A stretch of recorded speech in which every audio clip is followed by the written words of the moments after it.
ते आणिले ब्रह्मभावा. नमस्कार माझा सद्गुरु ज्ञानदेवा. शरणागत दीनार्थे परित्राणपरायणे. सर्वस्यार्ति हरे देवी मुक्ताबाई नमोस्तुते. क्लैब्यमास्मगमः पार्थ म्हणा. नैतत्त्वय्युपपद्यते.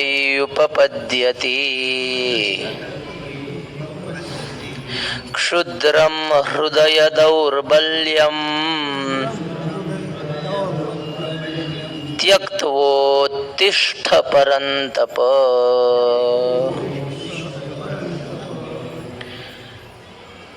हे पार्थ म्हणजे हे अर्जुना, क्लैब्यम मास्मगमः म्हणजे दुबळेपणाला प्राप्त होऊ नको.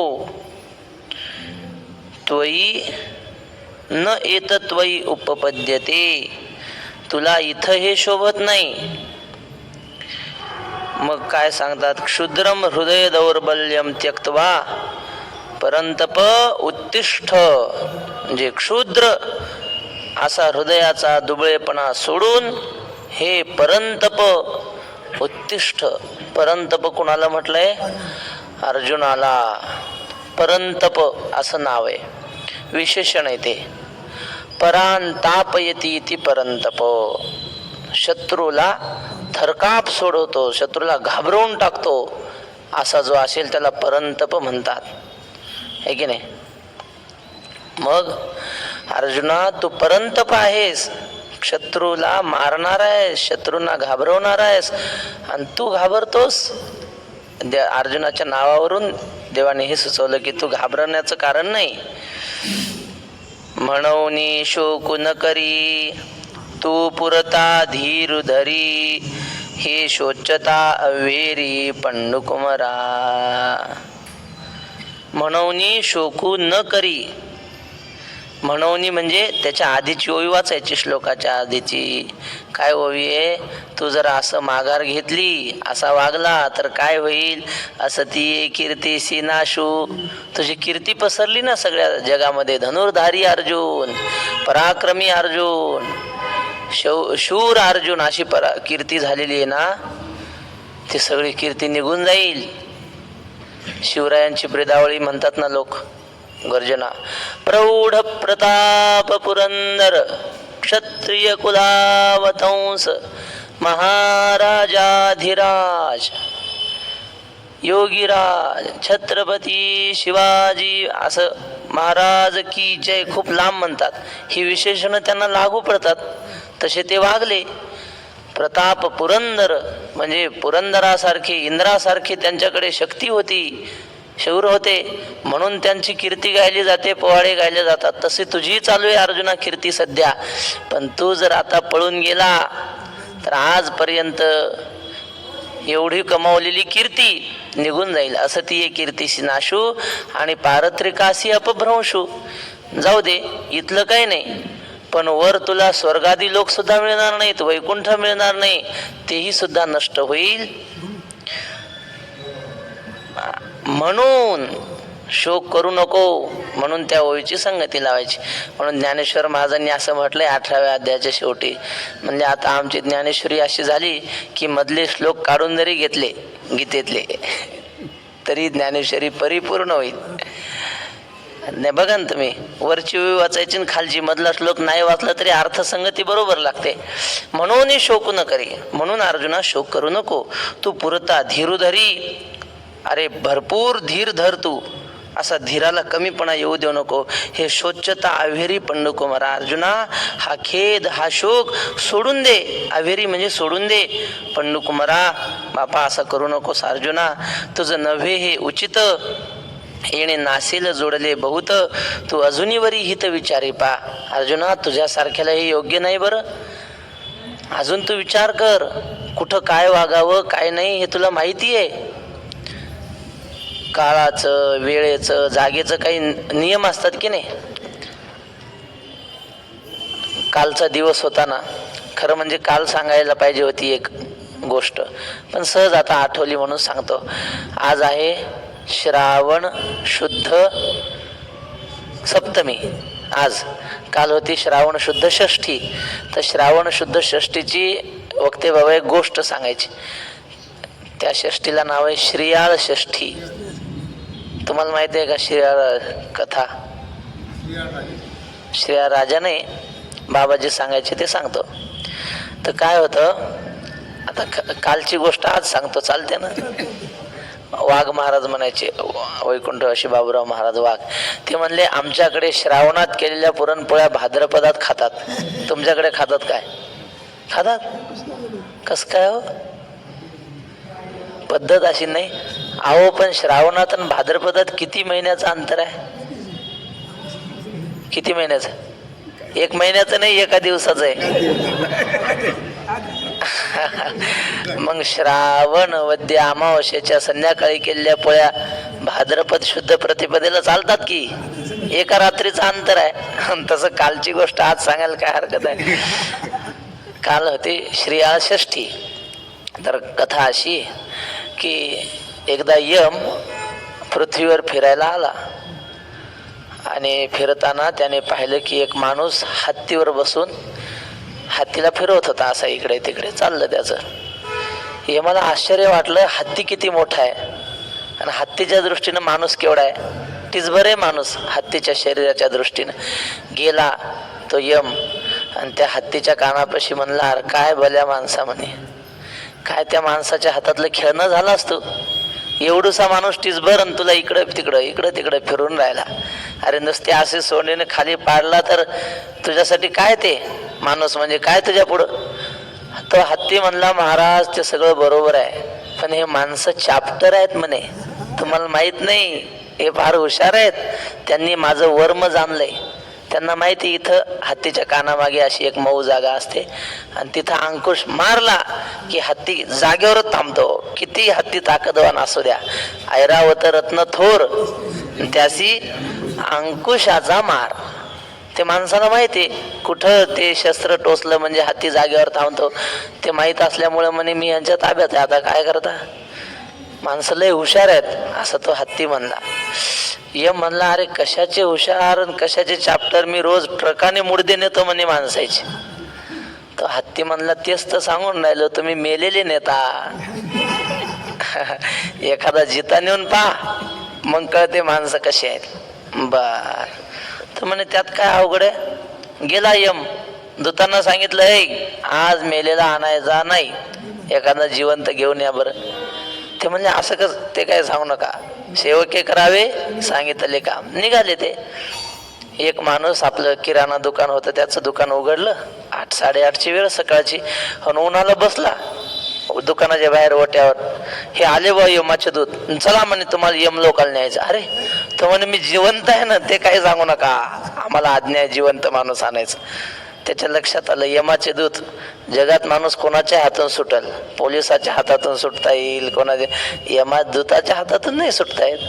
तर म्हणे ठीक आहे मी येतो, पण मला घरात जाऊन येऊ द्या एकदा.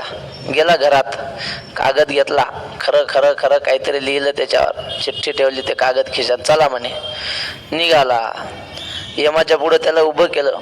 उभं केल्याबरोबर त्याने चिठ्ठी काढली आणि यमाच्या हातात दिली. त्या यमानं वाचली. चिठ्ठी अशी होती, चिरंजीव यमाजी पंत यास अनेक आशीर्वाद. आम्ही ही जी व्यक्ती पाठवली आहे ते अत्यंत आदरणीय आणि पूजनीय व्यक्ती आहे, त्यामुळं तुम्ही सिंहासनावरून खाली उतरणे आणि यांना तुमच्या सिंहासनावर बसवणे. आमच्या आज्ञेचं जर पालन केलं नाही तर कठोर शिक्षा करण्यात येईल. खाली सही, आपला वैकुंठादी पिताश्री महाविष्णू, अशी सही खाली. ते यमानं वाचलं बा. तर म्हणे, अरे बापरे, हा काय साधा माणूस नाही, हा महाविष्णूने म्हणजे आपल्या बापाने पाठवलेला माणूस आहे. यम जरा भोळसट भक्त, महाविष्णू भोळे आहे ना. तुकाराम महाराज म्हणतात ना, पांडुरंग कसा आहे, भोळा आहे. त्याचे भक्त कसे आहेत, मग भोळेच आहे. मग त्याने दिले ना सिंहासन, उतरला खाली आणि त्याला बसवलं गादीवर. त्याला माहित होतं आता हे सिंहासन आपल्याला मिळालं, पण कधी जाईन भरोसा नाही, कारण ते काय असं निवडणूक लढून थोडंच मिळालेलं आहे. मग त्यानं कायदे बदलण्यास सुरू केलं. तर मग सगळ्या सेवकांना बोलवलं, दूतांना, इकडे अरे ते नरकात जी लोक सडून राहिले हजारो वर्षापासून ते सगळे बाहेर काढा आणि त्यांना सगळ्यांना वैकुंठाला पाठवून द्या. ते म्हणे असं कसं, ते काय सांगायचं नाही, चला. काढले महाराज. मग ते सडलेले लोक, त्यांचं मांस कोणाचं गळालेलं, घाण दुर्गंध सगळे काढून वैकुंठाकडे पाठवले. वैकुंठाकडे दुर्गंध सुटला. महाविष्णू म्हटले ही दुर्गंध कस काय येतो. चौकशी केल्यानंतर लक्षात आलं की नरकातले सगळे लोक इकडे पाठवले. देव तापले ना, म्हणले हे पापी लोक इकडे कसे काय. पापी याच्या ठाई स्वर्ग न वसे. पाप्याला कुठं वैकुंठ मिळत असतो का. तापले महाविष्णू, निघाले. म्हणले ते यम काय करतोय, म्हणले यम. गेले यम लोकात आले, पाहिलं तर यम खाली बसलेला आपला जप चालू, भरत बुवा सारखा आमच्या, रामकृष्ण हरी रामकृष्ण हरी.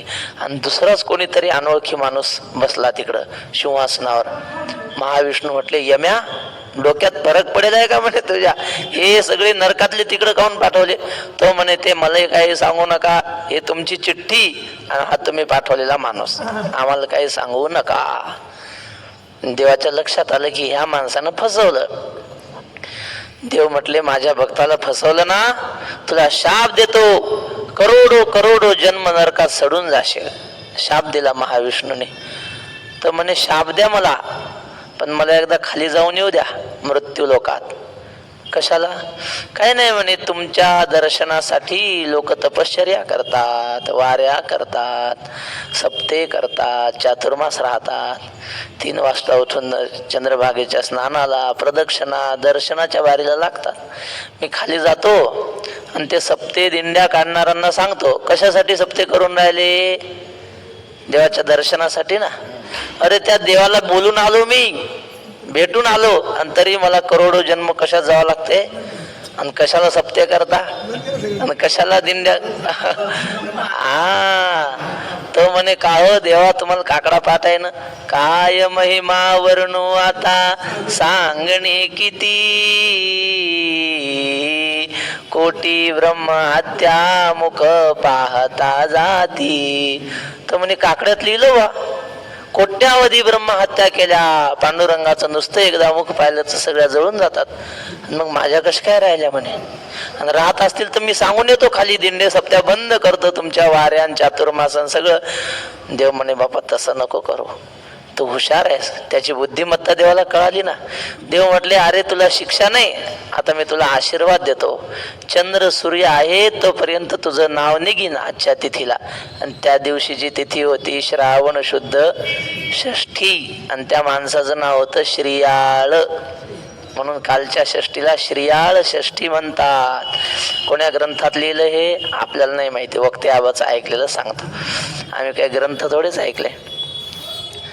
तर अशा प्रकारची कालची, ते काल पाहिजे होती पण काय लक्षात नाही, काल संध्याकाळी लक्षात आलं. असो. तर अर्जुनाला देव म्हणतात, अर्जुना तुझं नव्हे हे उचित. घाबरणं काही लोकांना योग्य आहे, काही लोकांनी घाबरावं.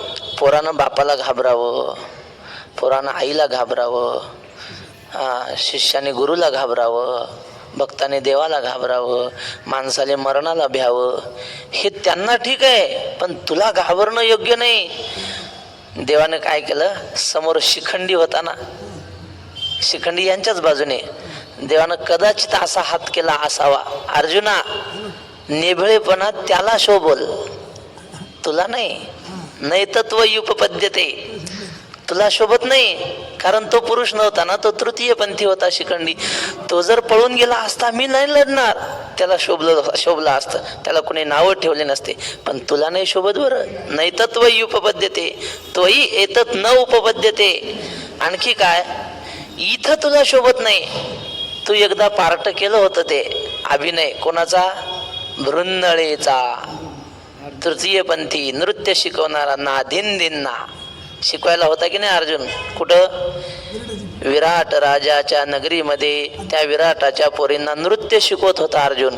पण तिथं पुरुष म्हणून नाही, तिथं मी एक तृतीयपंथी आहे पुरुषही नाही स्त्री नाही अशा वेशात होता. आणि तिथं अर्जुनाने असं काही अभिनय केला की जेवढे समजा 1 वर्ष काही होते ना विराटाच्या राज्यामध्ये, तर कुणाला संशय सुद्धा नाही आला की हा पुरुष असेल म्हणून. असा अभिनय केला अर्जुनाने. देव म्हटले तिथं तुला शोभलं बरं ते, पण आता नाही.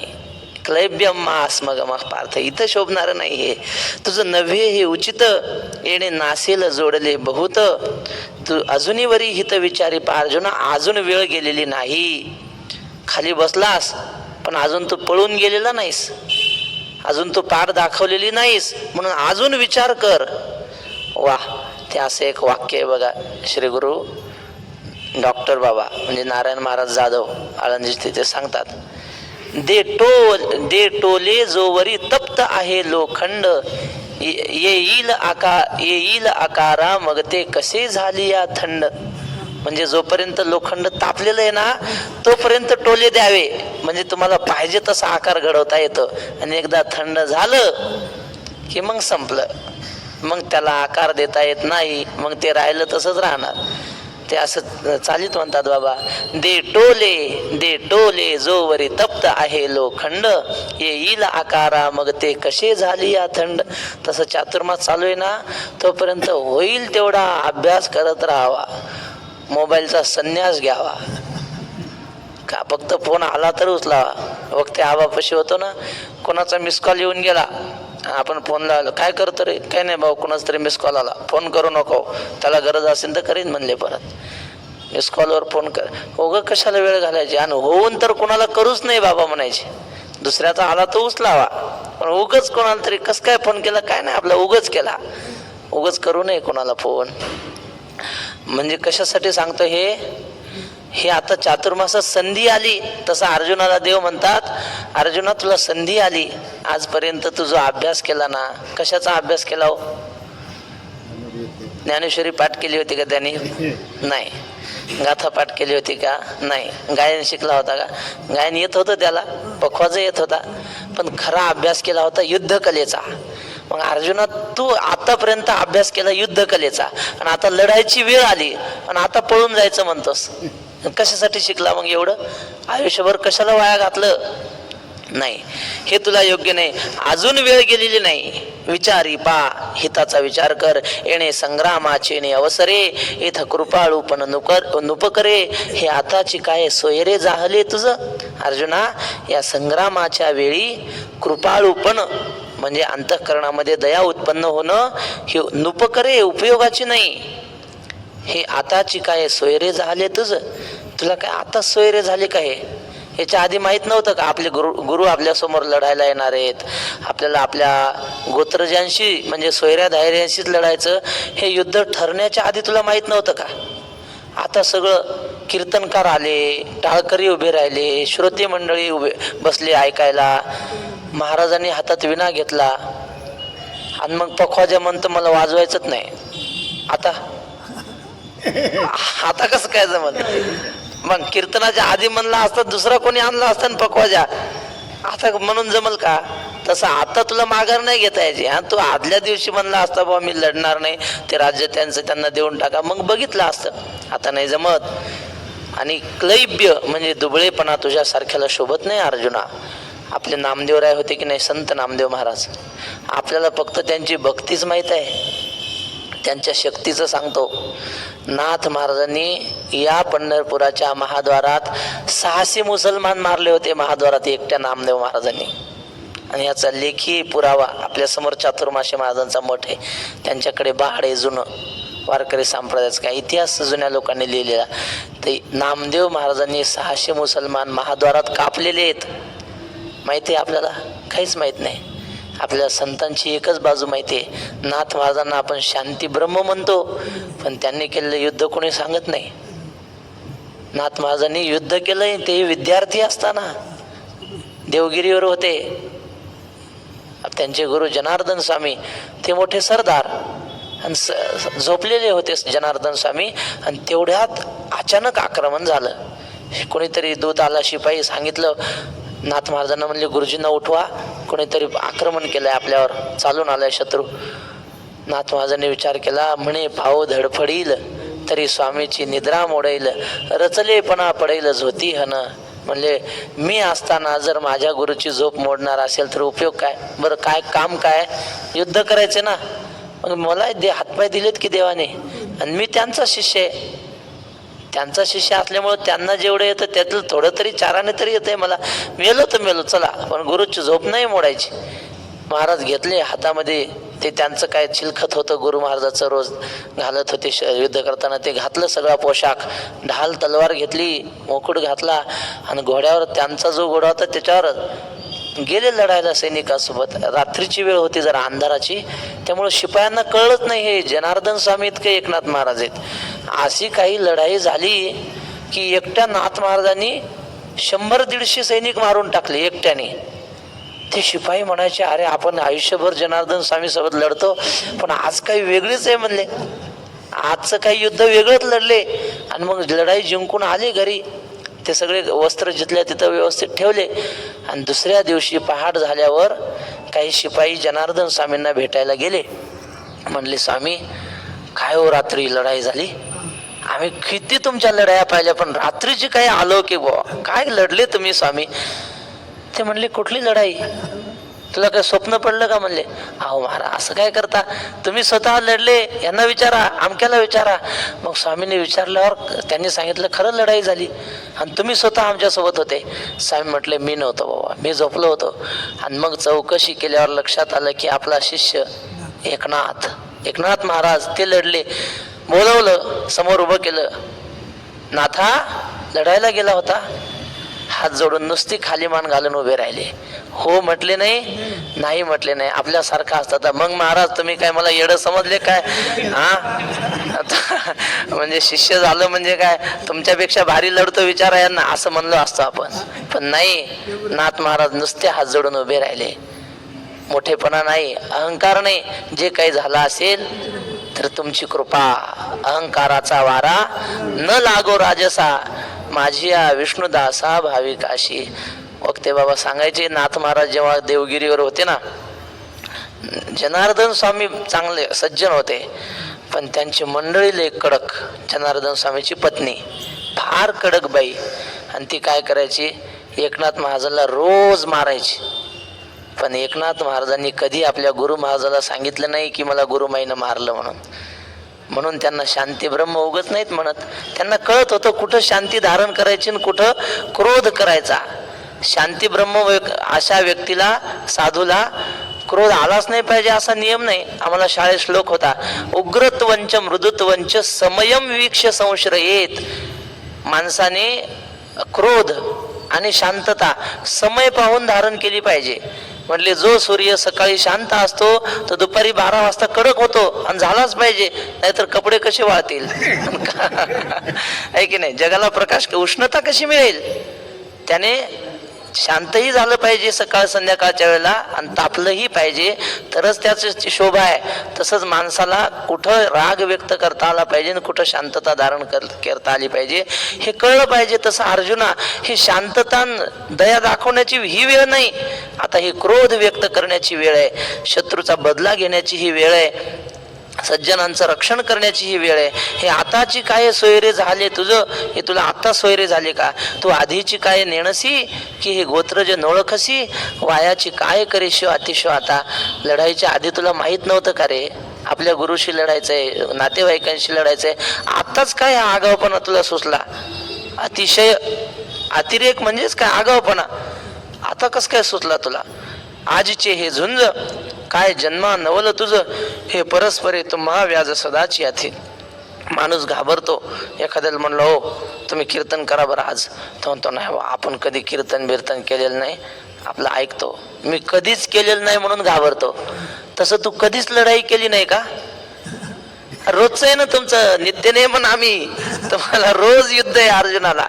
इथलं नाही झालं तर दुसरीकडे कुठंतरी. म्हणजे रोज का होतं माहितीये का, हा पराक्रमी होता. देवावर विघ्न आलं की ते अर्जुनाला बोलून घ्यायचे. कौरवांवर युद्ध काही हे आलं संकट तरी अर्जुनाला बोलून घ्यायचे. म्हणजे तुमचं रोजचं काम आहे, रोज आहे म्हणून घाबरायचं काय काम आहे? आजीचे हे झुंज काय जन्मा नवलं तुझं, हे परस्परे तुम्हा व्याज सदाची आधी. बर, तुमच्यात काही कमी लढाया झालेल्या नाहीत कौरव पांडवात. शाळेत होते एका गुरुकडे शिकायला, द्रोणाचार्याच्या गुरुकुलात. ते 100 भाऊ आणि हे 5. ते 100 जण वेळ पडेल त्यावेळी यांना मारायला पाहिजे. कधी दुर्योधनाच्या खाण्यातच विष घालायचं, घातलं होतं ना लाडू मध्ये, भीमाच्या, माफ करा, दुर्योधनाने भीमाच्या जेवणातच विष घातलं होतं भीमाला मारण्यासाठी. मग विष घातलं, तो बेशुद्ध पडला, त्याला त्या रेशमी दोरीनं बांधलं, पाण्यात नेऊन टाकलं. मग ते काय नागकन्या त्यांनी रक्षण केलं वगैरे, ती कथा जाऊ द्या. पण तुम्हाला मारण्याचे प्रसंग यांनी लाक्षागृह केलं, त्यात जाळण्याचा प्रयत्न केला.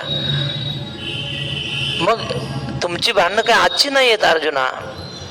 गुरुकुलामध्ये काय व्हायचं, हे कौरव असे काही कुरापती करायचे, त्यांच्या डोक्यात तेच पांडवांना कसं त्रास द्यायचा, एक एक कसा संपवता येईल.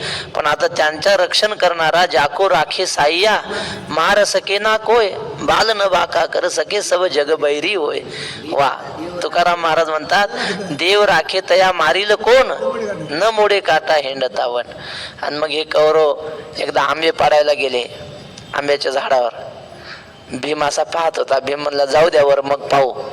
सगळे वर गेले, काही 4-5 या झाडावर, काही 10-5 त्या झाडावर, असे पाड काढायला आंब्याचे. सगळे वरी गेले. मग भीम जायचा आणि त्या आंब्याला असं धरायचं आणि गदा गदा हलवायचा. पुन्हा त्या आंब्याला गदा गदा, जसे पाडाचे आंबे खाली पडतात की नाही फांदी हलवल्यावर, तसे पटापटा हे खाली पडायचे. म्हणजे हे गुरुकुलातले भांडणं सांगितले तुम्हाला, शाळेतले. मग तेव्हापासून तुमचं चालूच आहे ना लहानपणापासून, हे काय नवं आहे का. हे परस्परी तुम्हा व्याज सदाची आधी. तरी आता काय झाले, काही स्नेह उपनले, हे नेणे जे परी कुडे केले अर्जुना तुवा. अरे इथून माग युद्ध करताना तुला दिसले नाही कौरव, हे कौरव आपले नातेवाईक आहेत. विराट राजाच्या नगरामध्ये असताना तू अगोग्रहणाची अवसरे घातले मोहनास्त्र एकसरे. मग विराटाची महाभेडे उत्तरे आसडून नागविले. तू मोहनास्त्र टाकलं, सगळ्या कौरवांना मूर्छा आली. आणि मग विराटाच्या पोरांनी त्या सगळ्या कौरवांच्या अंगावरची वस्त्र काढून आणली, त्यांना नागव करून पाठवलं, त्यांची अवकळा केली. तूच केलं हे सगळं. तेव्हा तुला दिसले नाही हे माझे गुरु आहेत, हे माझे मामे आहेत, हे माझे भाऊ आहेत, असं तेव्हा दिसलं नाही. आताची काही स्नेह उपनले, आताच कस काय तुला हे प्रेम उत्पन्न झालं. तुला काही झोप वगैरे आली का, आळस आली का, झालं काय ते सांग. वक्ते बाबा काय म्हणले, ते मारुती होता ना, राम रावण युद्ध झालं, माऊली बोलू नका, राम रावणाचं युद्ध झालं आणि मारुती गेला रावणाला पाहायला. मारुती म्हणला कस काय हा असेल ते बघू तरी, हा जगाच्या मालकासोबत लढला म्हणजे हा काय साधा आहे का रावण. जरी हारला असेल पण युद्ध कोणाशी घेतलं, रामाशी घेतलंय. हा आहे तरी कसा. लोक ह्याला दशानन म्हणतात, 10 डोकी आहेत, 20 हात आहे म्हणतात. बघू तरी जाऊन जवळ. आणि मग मारुती गेले आणि रावणाला पाहायला लागले तर त्याच्या कमरेला चाब्या होत्या, अशा एवढ्या बांधलेल्या, चाब्याचा गुच्छा. ते म्हणलं कश काय असतील चाब्या. आता लंका तर आपल्याच मालकाची झाली की नाही, जिंकली, रावण मारला, आता घेतल्या चाब्या सोडून. ते महिपती महाराज म्हणतात, श्रीराम परम भक्त मारुती, जासी क्षणभरी नवी संबे रघुपती, परी वानर चेष्टा जासती, त्यान जाती सर्वथा. मारुती एवढे मोठे भक्त की मारुती देवाला विसरत नव्हते क्षणभर, असं नाही, देव मारुतीला क्षणभरही विसरत नव्हता. एवढे मारुती मोठे भक्त. पण तरी सुद्धा म्हणले त्याच्या माकड चेष्टा कधी कमी झाल्या नाही. घेतल्या चाव्या सोडून आणि गेला लंकेत. पाहिली चावी, 10 क्रमांक चावीवर, कुलपावर 10 क्रमांक. उघडलं कुलूप, त्या खोलीत आळस कोंडलेला होता, आळस. आणि ती खोली उघडल्याबरोबर आळस दसला मारुतीच्या अंगात. लगेच जांभाळ्या सुरू. आळस काय, अंगे अंग मोडामोडी, कार्य जाती अनावडी, नुसदी परवडी जांभयाची. ज्ञानेश्वर महाराज नुसत्या जांभाळ्यात द्यायला मारुती. आणि मग आता आला सैन्यामध्ये. देव म्हणले मारुती चला आता आपल्याला आवरायचंय. म्हणले आता रावण मेला, सगळं झालं, विभीषणाला लंका दिली, आता निघायचं. अहो जाऊ काय, एवढी गडबड आहे, पडा आराम करा. राम प्रभू म्हणले, मनासी टाकिले मागे गतीसी तुळना नसे. किती मारुती आपलं तत्परतेनं काम करायचा, आपल्या मनात काय आलं ते ओळखून काम करायचं. सांगायचं तर कामच नाही, सांगकाम्या नाही मारुती. आणि आज काम सांगितलं तरी म्हणतो जाऊ, एवढी काय गडबड आहे, म्हणजे एवढा आळशी कस काय झाला हा. मग त्या बिभीषणाला बोलवलं. तो बिभीषण म्हणे, महाराज यानं ते 10 नंबरची खोली उघडली वाटते, त्यात आळस कोंडेल होता. मग आता आळस काढला मारुतीच्या अंगातला. ऐम क्लीम चामुंडाय बाबा असं करायचे. सगळं काढला आळस. पण आता घालायचा कुठं, हात ठेवायचा कुठे. म्हणले हे कारागीर लोक आहेत की नाही, टेलर, कपडे शिवणारा, सुतार, घर बांधणारे गवंडी, याच्या अंगात घातला आळस. तुम्ही कपडे शिवायला टाका. त्याला म्हणायचं 20 तारखेला लग्न आहे, 15 तारखेला कपडे तयार पाहिजे. आणि आपण 20 तारखेला जरी गेलो तर म्हणते कपडे शिवून झाले, फक्त गुंड्या लावायच्या राहिल्या. ते मग त्याची चूक आहे का. ते मारुतीनं घालला, कशाला काढायचं त्या खोलीतला आळस, असं बाबा म्हणायचे. पुन्हा दुसरी खोली उघडली मारुतीनं 15 क्रमांकाची. त्यात आरे रावी कोंडलेली होती, अहंकार. ती खोली उघडल्याबरोबर मारुतीच्या अंगातच दसला आळस. ताठच झाला. रोज नम्रतेनं वागायचा, भोळी वेचे लेणे काय विष्णुदासा साजे. कोणाच्याही मारुती पाया पडायचे एवढे शक्तिशाली असून, पण त्या दिवशी ते अहंकार दसला, ताठ झाले. आणि मग सैन्यात आले की ते नळ नीळ जांबुवंत हे सगळे मोठे होते मारुतीपेक्षा. त्यांच्या रोज पाया पडायचा मारुती. त्या दिवशी आला की ऐ निळ्या, ऐ नळ्या, असं धक्के द्यायचा. म्हणले आता कसं करा. लोक म्हणले मारुती आपल्या पाया पडायचा रोज, आज धक्के देऊन राहिला, काय झालं हो याला. मग ते बिभीषण म्हणला, यानं ते 15 क्रमांकाची खोली उघडली, त्यात अहंकार कोंडलेला होता. मग काढला अहंकार. ऐम क्लीम चामुंडाय विचे म्हणून काढला. आता कुठं घालता अहंकार. मग ह्या पाटील लोकांच्या अंगात घातला म्हणले अहंकार. सगळं पाटलाच्या घरी जर रामा नावाचा गडी कामाला असला, पाटील कधीच राम्या म्हणणार नाही, ओ राम्या असंच म्हणणार, आबा म्हणायचे. अहंकार आहे ना. बरं त्याची चूक आहे का. चूक कोणाची आहे. म्हणजे मारुतीनं कशाला खोली उघडायची ते म्हणले. त्या मारुतीनं अहंकार काढला, मग घातला इकडं. तसं देव म्हणले, अर्जुना तुझ्या अंगात काय ते मारुतीनं काढलं आळस तर दसला नाही ना. तू युद्ध करायला नाही म्हणतो, काय जोबगी आली की काय. काय झालं काय तेवढं सांग. झालं काय, काही स्नेह उपनले. आता काय झालं ते सांग. तरी आता काय झाले, काही स्नेह उपनले हे नेणी जे. तुला काय झालं मला कळना बाबा. परी कुडे केले अर्जुना तुवा. पण हे जे चाललंय ते वाईट चाललंय एवढं मला कळतंय. हा कुड नाही, कुड म्हणजे वाईट, हे चुकीचं करतोय तू, एवढं मात्र खरं. कुडे केले अर्जुना तुवा. मोह धरिले आयसे होईल, जे असती प्रतिष्ठा जाईल, आणि परलोकही अंतरेल ऐहिकेसी. जर तू असा यांचा हे माझेन ते माझेन ते माझे म्हणायला लागला, तर मोह जर धरला तर असती प्रतिष्ठा जाईल. तुला जी प्रतिष्ठा मिळाली ना ती लढाईमुळे मिळालेली आहे, एवढं ध्यानात ठेव. आणि ती लढाई जर तू चुकवलीस तर तुझी असलेली प्रतिष्ठा जाईल. छत्रपती शिवरायांना प्रतिष्ठा जी मिळाली, त्यांनी पराक्रम केल्यामुळे प्रतिष्ठा मिळाली. अत्यंत कमी वयामध्ये त्यांना जावं लागलं महाराज. का माहितीये, एक दिवस सुद्धा विश्रांती केली नाही छत्रपती शिवरायांनी. रोज मोहिमा असायच्या, रोज लढाया. आयुष्यभर नुसती धावपळ झाली. आणि त्यांच्या मृत्यूचं कारण लिहिताना सततच्या धावपळीमुळे ते आजारी पडले होते. एक दिवस सुद्धा अशी आपल्यासारखी विश्रांती त्यांनी कधी घेतलीच नाही. देह मुआ पातयामी, कार्य मुआ साधयामी. एक तर आमचा देह पडेल, नाहीतर आमची कार्यसिद्धी होईल, असं ध्येय धरून ते चालले. त्यामुळं आज पराक्रम म्हटलं की जगाच्या पाठीवर त्या राजांचं नाव येतं, छत्रपती शिवाजी महाराज. कीर्ती पराक्रमामुळे. तशी अर्जुना तुझी सुद्धा कीर्ती पराक्रमामुळे. आणि तुझ्या पराक्रमाला जर असा गालबट्टा लागला तर मग तुझी आतापर्यंतची सगळी कीर्ती मातीत जाईल. म्हणून असं करू नको. हे आज जे असती प्रतिष्ठा जाईल, आणि परलोकही अंतरेल ऐहिकेसी. हृदयाचे ढिलेपण इथं निकयासी नव्हे कारण, हे संग्रामी पतन जाण क्षत्रियांशी. हृदयाचा ढिलेपणा आपल्या कल्याणाला कारण होत नाही. हे संग्रामी पतन जाण क्षत्रियासी. क्षत्रियाला संग्रामामध्ये युद्धामध्ये दया येणं हे क्षत्रियाचं पतन आहे, अधोगती आहे, असं तू लक्षात ठेव. जर ढिलेपणा केला ना तो ढिलेपणा आपल्यालाच भोवतो. आपल्या इतिहासामध्ये असे राजे होऊन गेले. सम्राट पृथ्वीराज चौहान, इसवी सन 1192 त्यांचा काळ. तर त्या 92 सालची गोष्ट अशी की मोहम्मद घोरी नावाचा एक आक्रमण करता होता मुसलमान. तो गजनीहून आला, बाहेरच्या देशातून आला आणि त्यांनी भारतावर आक्रमण केली. पृथ्वीराज चव्हाण तेव्हा भारताचे राजे होते. पृथ्वीराज चव्हाणाने त्याला किती वेळा हरवला असेल? 17 वेळा हरवले. 17 वेळा. तो हारला की तो काय करायचा? महाराज माफ करावं, चूक झाली माझ्याकडून, पुन्हा आम्ही तुमच्यावर आक्रमण करणार नाही.